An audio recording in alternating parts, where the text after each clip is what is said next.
dito na lang tayo kakain ulit sa kinainan ko kahapon. Which is, saan ba yun? Yeah, ito, ayan o. Yan, dito na lang tayo kakain. At kahit Sunday ha, may tinda sila ng mga ulam. Ayan, dito na lang tayo kumain. At siguro magwa one race na lang ulit tayo. Ayan, dito ako kumain kahapon eh. Hanap lang tayo ng pagkain na pwede ulamin, then kain na tayo. So, ayan yung pagkain ko guys. Hindi ako pwede mag-vlog kasi may music. So, ayan lang yung pagkain ko. Almusal saka lunch. Tapos na akong kumain at ngayon ay maghahanap ako ng butika para makabili ng sunblock kasi grabe ang hapde ng balat ko. Pati yung likod ko masakit na. Actually, meron naman ako dalang sunscreen kaso pamukha siya, hindi siya enough para protektahan yung katawan ko sa araw. At hindi ko alam kung saan merong butika dito guys. I think mag-Google Map na lang muna ako para makahanap ng butika kung saan meron dito. Nakabili na ako ng sunblock. Ito siya guys, 280 pesos. At okay na to guys kaysa sa wala. Kasi hindi ko na talaga kaya yung init. So ngayon, sakay na tayo ng tricycle going to Bonbon Beach. Tingnan natin. Mukhang wala pang nakasakay sa tricycle.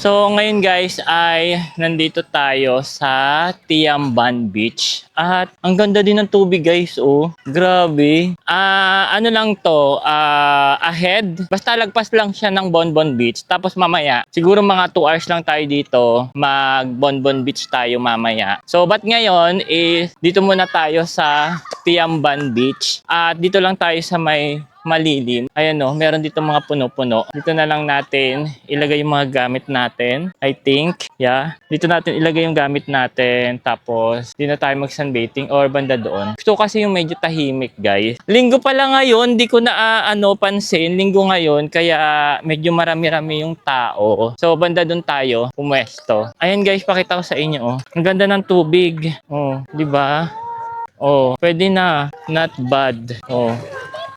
Tiamban Beach, malapit sa Bonbon Beach. Siguro mga 3 minutes walk or 5 minutes walk mula dito is ang Bonbon Beach. Ayan.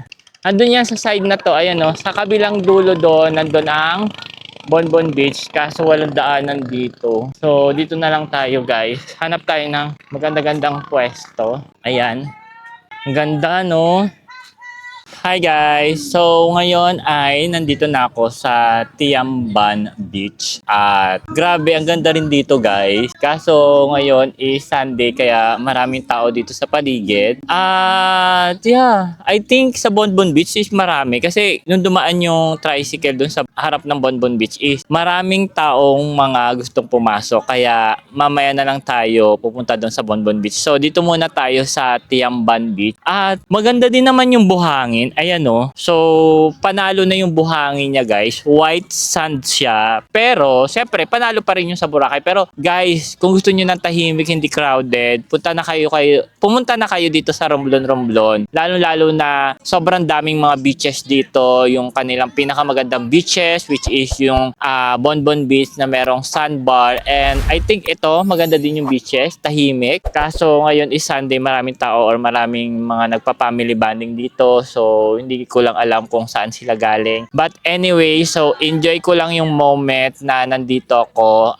Talagang grabe yung pagkatan ng aking balat ngayon at medyo mahapdi na siya guys. But anyway, okay lang yan. Kaya nga tayo nag-beach para siyempre kasama na yun dyan ang pag-itim at pagdigo sa dagat. So ayan, pagpasensya nyo nakatopless ako. So yeah, samahan nyo na lang ako dito habang ina-enjoy natin yung moment ng scenery netong beach. Ayan, papakita ko sa inyo guys. O di ba? Sinong hindi may in love diyan? Sige. O di ba? Guys, o, di ba? Pwede na siyang panlaban sa Boracay. So ayan, ano pang hinihintay natin? Let's go, maligo na tayo.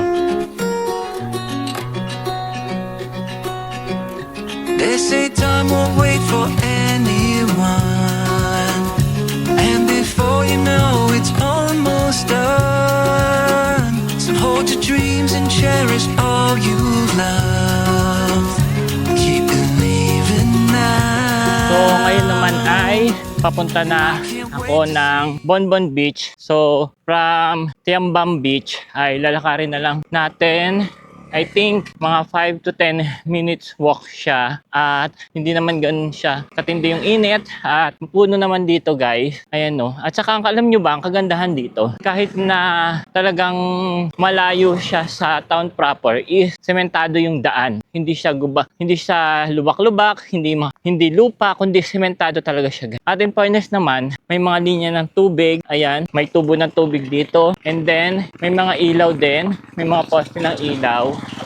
At yun lang. Guys, grabe. Ang hapdi ng likod ko at ng balikat ko. Kaya ang ginawa ko, ayan, nilagyan ko ng towel. Tapos yung bag ko, pinag-isa ko na lang. Kasi ang sakit niya talaga. Medyo mabigat pa yung bag ko. Anyway, samahan nyo na lang ako mag-walk going to Bonbon Beach. At doon na tayo mag-stay hanggang hapon bago tayo bumalik ng town proper. At doon na rin tayo maghahapunan. So, pakita ko lang yung view sa inyo dito sa aking nilalakaran. Andito na tayo guys sa entrance ng Bonbon Beach at ang bayad dito ay 20 pesos. Ayan no, ayan. Pag nakita nyo yan guys, ayan. Tsaka ipapasok tapos ang bayad ay 20 pesos. Tara pasok na tayo guys. Kuha lang din tayo ng pambayad. Sir, bye-bye. Hindi. Sir.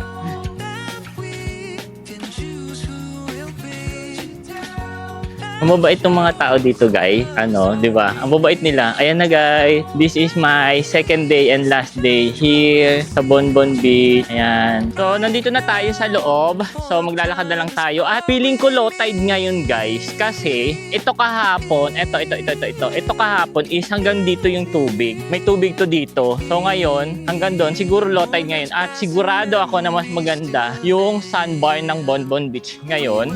Dalawa pala yung pwede nyo pagpasukan dito sa Bonbon Beach, which is yung isa banda doon malapit sa Tiamban Beaches. Ang entrance doon ay 60 pesos. So dito kasi 20 pesos yung entrance pagka hindi kayo taga Romblon, pero kung taga Romblon kayo 10 pesos lang. So mas, 'di ba? Sayang yung 40 pesos. Lakarin na lang natin papunta doon sa Bonbon Beach sa may sandbar. Kung 20 pesos lang, 'di ba? Naka-menos pa tayo ng 40 pesos. At ang ganda ng panahon ngayon, ganito yung kahapon guys, na katindi yung init. At ang oras pala ngayon ay mag-aalauna na ng hapon. At yeah, madami-daming tao ngayon So hubarin ko para sa tubig ako maglalakad. Enjoy lang natin yung ating paglalakad dito sa Dalampasigan. Grabe talaga yung buhangin dito guys. Hindi siya sobrang pino pero kaya niya na ipanglaban sa Boracay. White sand siya pero hindi siya ganun kapino. Pero para sa akin, okay na etong ganito kagandang beaches guys. Seeing anyone, but why you in my head? Now I second guess every second thought where the setup is, but how your name gets involved. But I'd rather be with you. Oh, I'd rather be with you.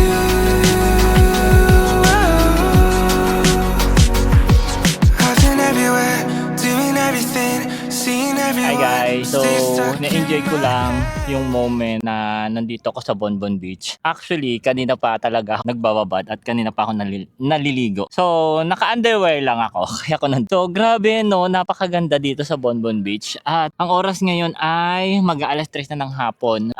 Talagang i-enjoyin ko yung moment na to hanggang 5 PM ako dito. Kasi hanggang 6 PM lang itong Bonbon Beach bukas. At yeah, alas 6 is dapat wala ng tao dito. At dito sa side na to, dito sa kahabaan ng sandbar na to, is ako lang yung tao. Merong isang tao doon sa isa. Tapos the rest, nandun na yung mga bata, mga naliligo. And yeah, today is Sunday. And grabe yung moment na to guys. As in, sinusulit ko na kasi bukas babiyahin na ako papuntang Tablas Island. Grabe talaga itong Bonbon Beach. Babalikan ko to guys. Kung hindi ko man siya makabalikan this year, babalikan ko siya next year, summer. And isasama ko na sa backlist ko yung Cresta de Gallo. One of the best beaches din yon. Medyo pricey lang talaga yung pagpunta doon dahil it's a private island at saka kailangan by the boat lang siya. So ayan, enjoy ko lang tong moment na to guys habang ako ay nandito nagbababa sa tubig. Ayan, hanggang leeg lang guys. Mamaya na ako lulublob kasama yung ulo ko. Yung moment na ina-enjoy ko yung tubig dito sa Bonbon Beach. Of course, dito pa rin to sa lalawigan ng Romblon. Ayan guys. Grabe, napakalinaw ng tubig. Panalong panalo to guys. Kung gusto niyo ng peaceful, gusto niyo ng tahimik, I highly recommend etong Bonbon Beach. On your bed, 6 months of dreaming of you. What could we have been? Hi guys, so inabot na ako ng gabi at magsi-7 na ng gabi ngayon at talagang hinintay ko mag-sunset kasi para, ayan guys, sobrang ganda ng sunset dito sa Bonbon Beach at pagpasensyahan nyo na hindi nyo na makita yung mukha ko kasi wala ang ilaw talaga dito guys, kahit dito sa side na to, ayan, medyo, ayan, kita nyo pa yung mukha ko kasi medyo may liwanag pa doon, pero once na nandito na ako, hindi nyo na makikita yung mukha ko. Pero guys, tingnan nyo naman yung sunset. Sobrang solid. Sobrang sinulit ko talaga yung pagkakataon na nandito ako sa Bonbon Beach. Talagang sabi ko, hindi pwedeng hindi ko abutan yung sunset dito sa Bonbon Beach. Kaya talaga ako nagpagabi. At yeah, pauwi na ako ng hotel. So dadaan lang ako sa bayan guys para kumain saglit. And then tambay tayo doon sa bayan. Kasi papakita ko din sa inyo yung itsura ng bayan kapag gabi. Talagang ano na siya, province life na siya guys. Ayun, ang ganda oh, di ba? So update ko na lang kayo pag nasa bayan na tayo. Tapos papakita ko sa inyo kung saan ako kakain ng hapunan. So I tried to find love